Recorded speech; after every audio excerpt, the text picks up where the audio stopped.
তাসলিমাকে ভালোবেসে এবং বিশ্বাস করে মনিরের শেষ পরিণতি কী হলো জানতে হলে অবশ্যই ভিডিওটা সম্পূর্ণ দেখতে হবে এবং লাইক কমেন্ট শেয়ার করবেন। এবং যদি চ্যানেলে নতুন হয়ে থাকেন তাহলে অবশ্যই চ্যানেলটি সাবস্ক্রাইব করে আমার পাশে থাকবেন।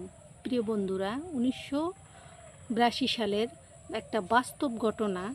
এক গ্রামে একটি পরিবার আসে চাকরির কারণে, যে বাবা মা এবং তাদের একটি ছেলে। ওই ছেলেটিকে ওই এলাকার স্কুলে ভর্তি করানো হয়েছে নবম শ্রেণীতে।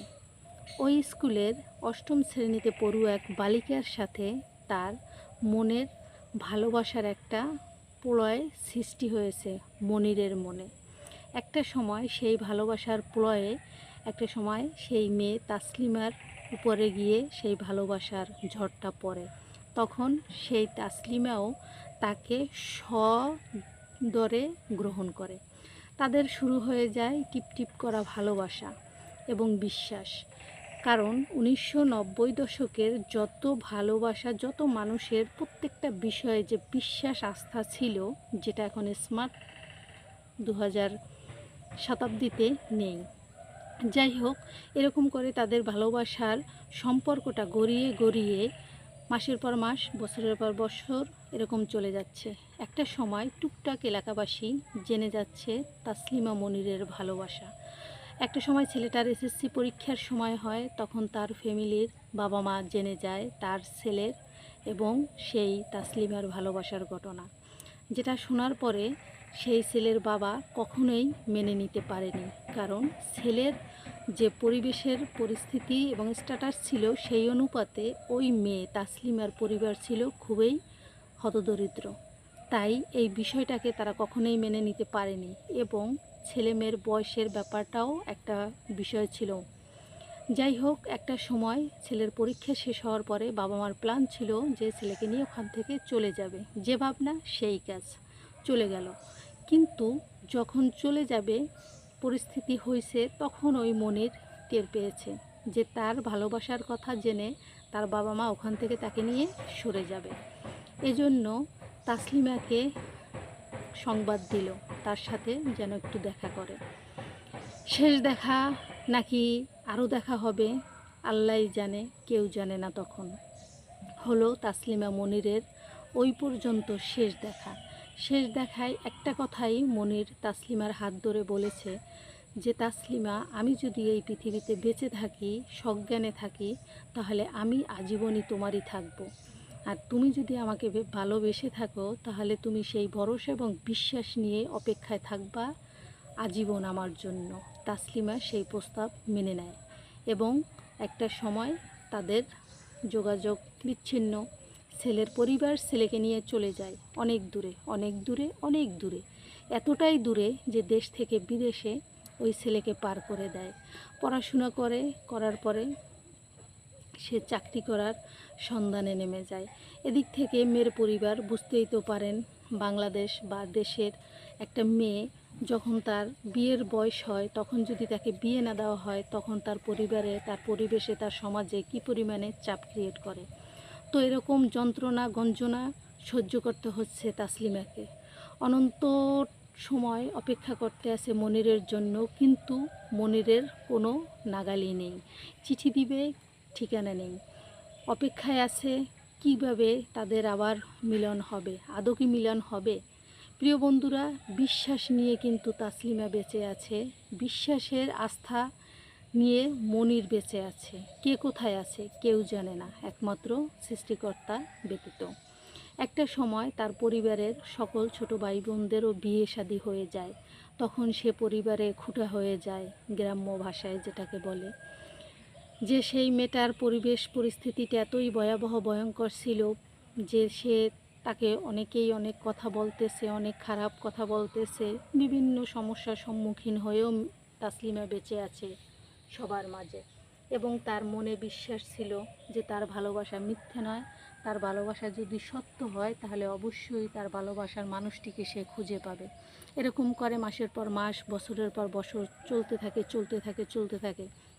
একটা সময় তাসলিমার বাড়ির প্রতিবেশী একটা লোক সেই সৌদি আরব চলে যায়। সেখানে চাকরির সন্ধানে। চাকরি করা অবস্থায় একদিন জুমার নামাজ পড়তে এক মসজিদে যায়। সেখানে গিয়ে এক ঘটনা ঘটল।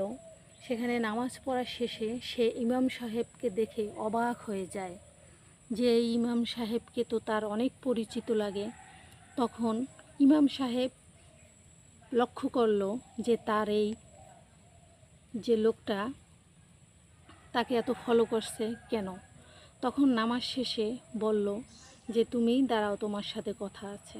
তখন ছেলেটিকে জিজ্ঞেস করলো, তুমি আমাকে নামাজে বসার পর থেকে তারপর থেকে তুমি আমাকে খুব লক্ষ্য করতেছো কেন, বিষয়টা কি? তখন ওই ছেলেটা বলল যে আপনাকে আমার অনেক পরিচিত লাগে। তখন বলল যে কে তুমি? তখন বলছে আমাকে আপনি চিনবেন না, কারণ আপনি যদি আমি যাকে ভাবছি যে লোক সেই লোক হন তাহলে আমি তখন অনেক ছোট ছিলাম, আমার কথা আপনার মনে নেই বা আমার মুখ আপনার ব্রেনটে আসবে না। তখন বলল যে ঠিক আছে, কি জানতে চাও তুমি? তখন ছেলেটি বলল যে আপনি কি আমাদের মনির ভাই? তখন বলল হ্যাঁ, তুমি কে? বলছে আমি আপনার যে তাসলিমা আছে না, সেই তাসলিমার প্রতিবেশী ভাই হই। তখন প্রিয় বন্ধুরা, যদি এই ঘটনা আপনাদের চোখের সামনে ঘটতো তাহলে আপনারা অনুভব করতে পারতেন যে চোখে সারা শরীরের কতটা লোম শিউরে ওঠে এবং চোখ থেকে কতটা অজরে জল ঝরে, যেটা আমি বাস্তব এটা দেখেছি, শুনেছি, এজন্য ভিতরে আমার সেই ধরনের একটা ফিলিংস এসে যাচ্ছে। প্রিয় বন্ধুরা, সেই ছেলেটার সাথে কথা বলার পরে মনির যেন পেয়ে গেছে তার জীবনে আর একটা প্রাণ। তখন সাথে সাথে বলল যে কিভাবে আমি তাসলিমার সাথে যোগাযোগ করতে পারি, তুমি আমাকে ব্যবস্থা করে দিতে পারো? তখন বলছে যে হ্যাঁ হুজুর, আমি পারি। তখন যোগাযোগের ব্যবস্থা করলো। প্রিয় বন্ধুরা, যখন মনির তাসলিমার কণ্ঠস্বরটা শুনল, তখন যদি আপনারা দেখতেন যে ওদিকে মনির কান্নায় ভেসে গেছে, সাগর তৈরি হয়ে গেছে তার চোখের জলে, আর এদিকে তাসলিমার কান্নায় পুরো দেশ লয় পোলয় হয়ে যাচ্ছে। এখন মনিরকে সামলাতে ওই লোকটি আর পারতেছে না, এদিকে ওই লোকের ওয়াইফ তাসলিমাকে সামলাতে পারছে না। তখন তারা দুজনেই দুদিক থেকে দুজনকে একদম শক্তভাবে বলল যে আপনারা থামুন, আপনারা কি করবেন ভবিষ্যতের, আপনাদের আলোচনা কি, আপনারা কে কেমন আছেন এগুলো জিজ্ঞেস করুন। দুজন কান্নায় ভেঙে পড়লে তো হবে না। পরবর্তীতে প্রিয় বন্ধুরা, বুঝতেই তো পারেন, ছেলের তো অনেক এস্টাবলিশ, সে তো অনেক ভালো পর্যায়ে আছে, কিন্তু মেয়ের পরিবার হতদরিদ্র, হয়তো খেয়ে পরে এখন ভালো আছে। তো ওই মুহূর্তে মনিরের যে চাহিদা সেটা তার পরিবার হয়তো পূরণ করতে পারবে না। সেই জন্য মনির তাসলিমাকে বলল যে আমি তোমাকে নিয়ে আসতে চাই। তখন তাসলিমা তো অবাক, সে তো ভাবছে হয়তো তার মনির অন্য কাউকে নিয়ে সুখের সংসার শুরু করেছে। তখন বলল আমাকে নিয়ে আপনি কি করবেন? তখন মনির বলল তোমার জায়গা আজও খালি পড়ে আছে, তুমি ছাড়া সে জায়গায় কেউ স্থান পাবে না। সে কথা শুনে তো তাসলিমার জীবনে আবার প্রাণ ফিরে আসলো। কত মানুষের কত কথা, কত কটূক্তি, কত আচার আচরণ, যেগুলোকে এতটা বছর তার সহ্য করে বেঁচে থাকতে হয়েছে কি কারণে? একটা বিশ্বাসের কারণে, যে তার মনির তাকে বলে গেছে যে এই পৃথিবীতে যদি সে বেঁচে থাকে তাহলে তাসলিমার জন্যই বাঁচবে। সেই বিশ্বাসে প্রিয় বন্ধুরা, এখন বর্তমানে আমরা বিশ্বাস জিনিসটা হারিয়ে ফেলছি আমাদের জীবন থেকে। তখন চিঠি ছাড়া কোনো মাধ্যম ছিল না কোনো যোগাযোগের, আর এখন যোগাযোগের মাধ্যম অনেক কিছু, কিন্তু আসলে আমাদের জীবন থেকে হারিয়ে গেছে সেই নির্মল বিশ্বাসটা, যে বিশ্বাসের সেতুবন্ধনে আমাদের ছিল পৃথিবীটা সাজানো মোড়ানো, আজ সেটা নেই। তো প্রিয় বন্ধুরা, অবশেষে মনির তাসলিমাকে তার কাছে নেয়ার সম্পূর্ণ ব্যবস্থা করলো এবং একটা সময় নিয়ে নিল, খুব দ্রুতই নিয়ে নেছে তার কাছে, কারণ জীবনে যতটা সময় তাকে ছাড়া কাটাইছে আর তারা এক মুহূর্ত কাটাতে চায় না। এরকম করে সৌদি আরবে নিয়ে যায় ইমাম সাহেব মনির তার ভালোবাসার সেই তাসলিমাকে, নিয়ে স্ত্রীর মর্যাদা দিয়ে এবং তাকেও ইমামতির দায়িত্ব পাইয়ে দেয়। প্রিয় বন্ধুরা, ভালোবাসার গল্প নয়, এটা একটা চরম বাস্তবতা, বাস্তব ঘটনা, যা দেখলে আপনারা বুঝতেন যে আসলে কি মর্মান্তিক বিষয়। তারপরেও আল্লাহর কাছে লাখো শুকরিয়া যে তাদের ভালোবাসার পরিণতিটা আসলে ভালোই হয়েছে। তো প্রিয় বন্ধুরা, অবশ্যই সবাই ভালো থাকবেন, সুস্থ থাকবেন, এবং আমার ভিডিও ভালো লেগে থাকলে নেক্সট টাইম আবারও দেখবেন। আল্লাহ হাফেজ।